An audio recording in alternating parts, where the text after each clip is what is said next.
India, along with the world, is fighting the COVID-19 virus. In this situation, new preventive measures will require to be implemented by educational institutes. These are educational institutes will have to conduct temperature checks, new sitting metrics keeping 6 feet distance between two students. Some will have to implement tabletop desk partitions as an added security measure. They will have to keep sanitizers to clean hands, bags, and other educational equipment. Staggered classes, different library roles require revamping of canteen and hostel facilities. Institutes will have to organize regular health sessions for the students. These measures will increase financial burden of educational institute. So, some have to adjust it by the way of increasing tuition fees and some will have to explore innovative solutions. COVID-19 has created the situation of global recession. People are facing job cut, salary cut, and related financial difficulties. Businesses have been severely impacted. Loan EMIs are also impacted due to it. The gap between private and public mode of education will further increase because of the sudden requirement of a digital facilities. In such circumstances, schools will not have any option to implement blended learning option, digital remote learning with teaching backed by dependable infrastructure and skilled motivated teachers. According to a recent study conducted by Sri International, online learners perform slightly better than students in traditional face-to-face classrooms. It will also help foster greater interest in developing technology geared specifically to education. A new name, Education 4.0, is here to stay until another significant disruption in technology takes place. India is not new to online education. Many private and government colleges in the country had been conducting online classes. Very small apparatus terminal VSET are still used by top business schools in the country to create a closed user group which offers online classes globally. Online education depends on several factors and robust connectivity is at the top of that list. Infrastructure needs to be made a lot better and services need to be more affordable to achieve the desired growth in internet usage in rural areas. More people are interested in pivoting mid-career and accessing better employment opportunities as well. Going back to school is, however, not an easy to reach possibilities, and that's when online education comes to the risk. We live in a fast-paced world, and traditional learning is often an obstacle due to outdated learning resources.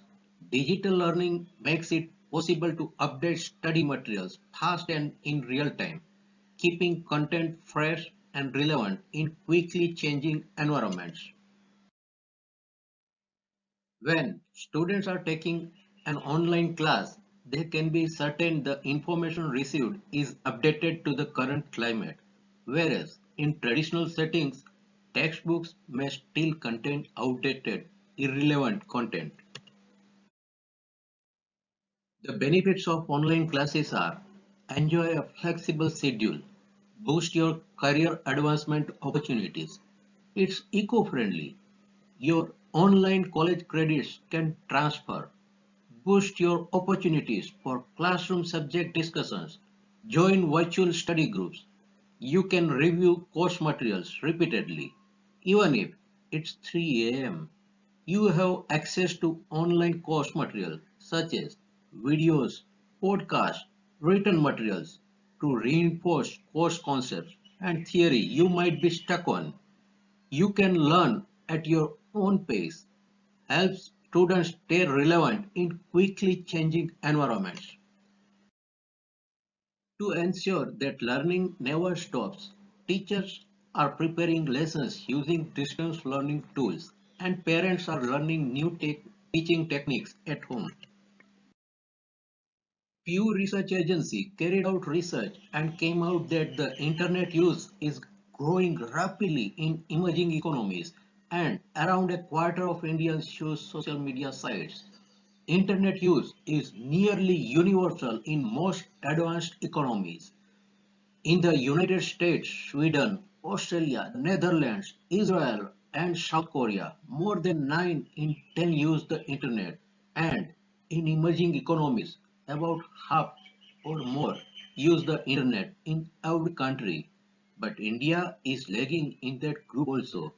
Today, internet use in emerging countries stands at 73% and 66% respectively. There is a strong relationship between smartphone ownership and per capita gross domestic product. Smartphone ownership has climbed year over year in these emerging economies. Usage is also growing rapidly in these emerging economies. Smartphone adoption also continues to increase in emerging nations. Despite this increase in smartphone ownership, emerging economies still trail advanced economies. About 6 in 10 or more on a smartphone in every advanced economy surveyed, while only 2 emerging economies surveyed reach that threshold.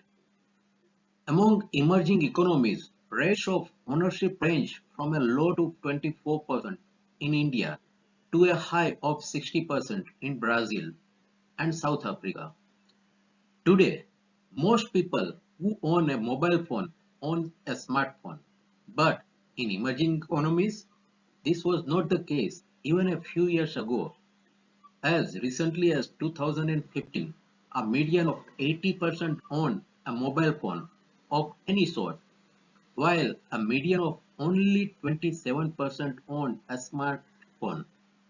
Over the past 3 years, while mobile phone ownership overall has held steady, smartphones have made up a much larger share of mobile devices owned.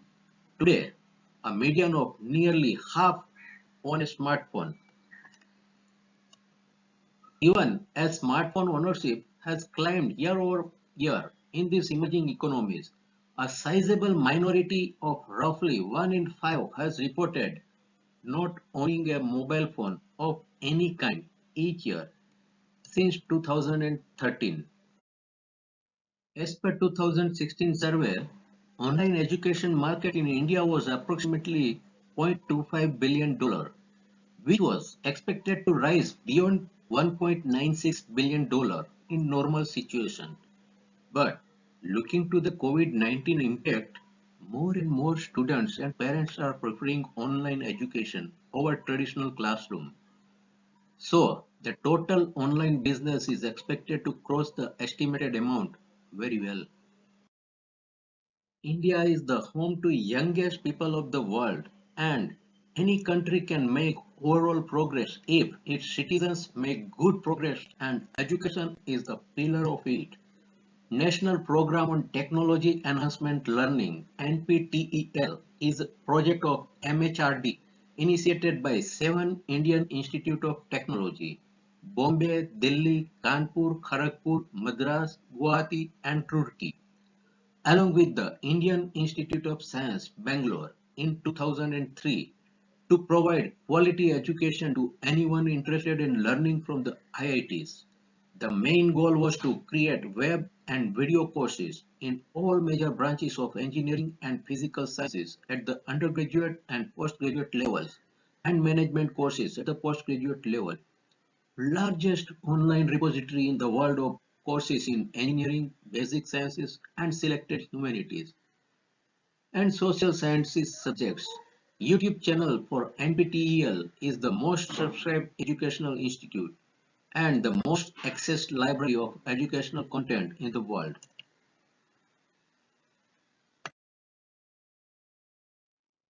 The main objective of learning management system is to enhance the learning process.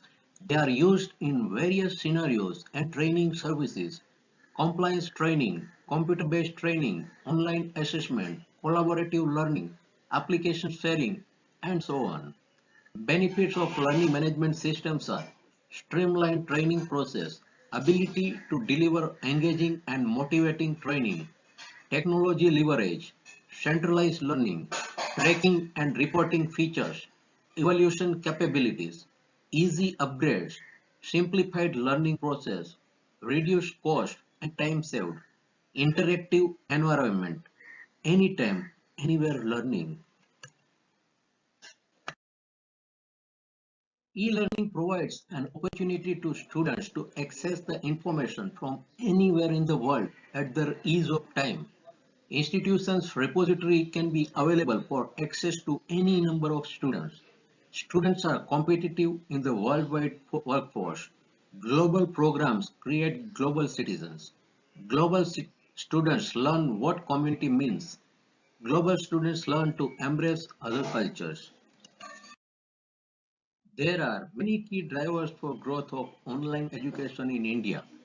They are low-cost initiatives, offers quality education, government initiatives, increasing internet penetration, increase in disposable income, and a large fraction of the young population, abundance of free content and multiple influencers in decision making, lack of awareness, slow internet connectivity, and value of the offering.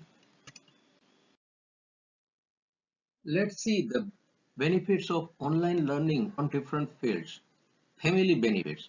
Children will be able to communicate with family members, those who live afar and who don't speak the community language. Educational benefit.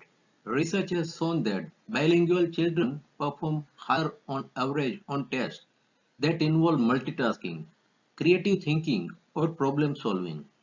Career benefits. Being bilingual increases employment options.